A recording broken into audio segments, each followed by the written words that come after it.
নতুন বছরে আমার সকল বন্ধুদের জন্য রইল অফুরন্ত ভালোবাসা ও শুভকামনা ও অনেক অনেক অভিনন্দন। আমি চাইবো আমার সকল বন্ধুরা ভীষণ ভালো থাকুক এবং অনেক নতুন নতুন ভিডিও ফেসবুকে উপহার দিক এবং ফেসবুকের সমস্ত নিয়ম মেনে আমার সকল বন্ধুরা কাজ করুক। তাহলে একদিন না একদিন জয়ের মুখ ঠিক দেখতে পাবে। জয়ের সিঁড়িতে ঠিক পৌঁছে যাবে। আমি দূর থেকে সবাইকে দেখব এবং অনেক অনেক ভালোবাসার ডালি নিয়ে দাঁড়িয়ে থাকবো তার পরিবারে গিয়ে।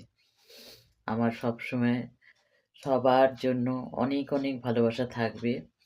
আমি ঠিকমতো ভিডিও দিতে পারছি না বন্ধুরা। আ আমি একটু ব্যস্ত হয়ে পড়েছি, সবাই জানো। যাই হোক কী কারণে ব্যস্ত হয়েছি, একটু ব্যস্ত হয়ে পড়েছি। ঠিকঠাক মতো আমি ঠিক টাইমে আমি ভিডিও ছাড়তে পারছি না এবং ভিডিও ঠিকঠাক মতো দিতে পারছি না। কোনো রকম আরকি এখনও ধরে রেখেছি। জানি না কতদিন এইভাবে আমি মানে ফেসবুকে কাজ করতে পারবো।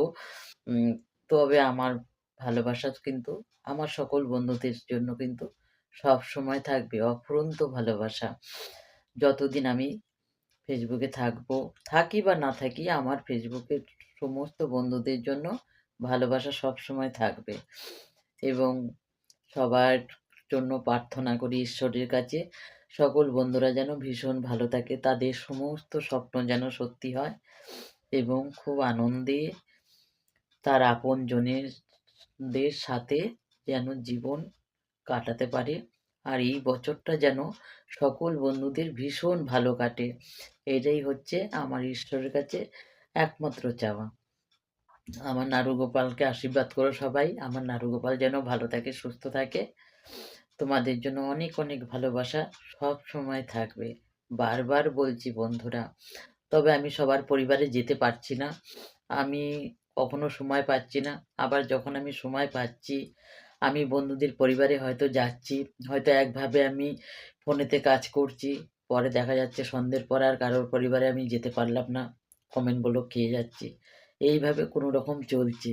জানি না আমি তোমাদের সাথে আর কতদিন থাকতে পারবো। যাই হোক আমি ফেসবুকে কাজ করি বা না করি কিন্তু তোমাদের সাথে আমি সবসময় থাকবো। সবাই ভালো থেকো, সুস্থ থেকো। আমার অনেক অনেক ভালোবাসা সবসময় তোমাদের জন্য থাকবে। টাটা।